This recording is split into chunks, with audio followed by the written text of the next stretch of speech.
মুসলমানদের টাইট করার জন্য সব থেকে ইজি, কোনো বম বারুদ চালাতে হবে না, কোনো অস্ত্র দরকার পড়বে না।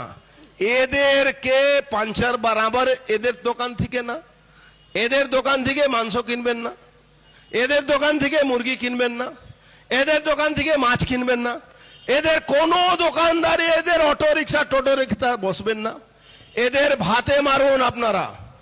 এদের যেদিন ভাতে মারতে শুরু করবেন, এই 67% 70% লোকেরা, আচ্ছা বিরিয়ানি। অর্জুন সিং কি বলছে আর আমরা মানুষরা কি করি? আমরা তাদের কথা শুনে কি নাচি? কেউ নাচি না। আমরা সবাই একসঙ্গে মিলেমিশে খাবার খাই। হিন্দু বলো মুসলিম বলো, আমরা হিন্দুর হোটেলে খাই, হিন্দুরা আমাদের হোটেলে খায়। অনেক হিন্দু আছে বা যারা ব্রাহ্মণ, তারা কিন্তু আমাদের হোটেলে খায় না। তাদের নিয়ে কোনো সমস্যা নেই, কারণ তারা নিরামিষ একদম টোটালি, যে তারা পেঁয়াজ রসুন খায় না, তাদেরটা বাদই দিলাম। বাকি যারা আছে হিন্দুরা, যারা সবই খায় মাছ মাংস, তাদেরকে দেখো তারা খাচ্ছে মুসলিমদের হোটেলে। কারণ এটা হচ্ছে আমাদের একটা মানবতার খাতির আছে।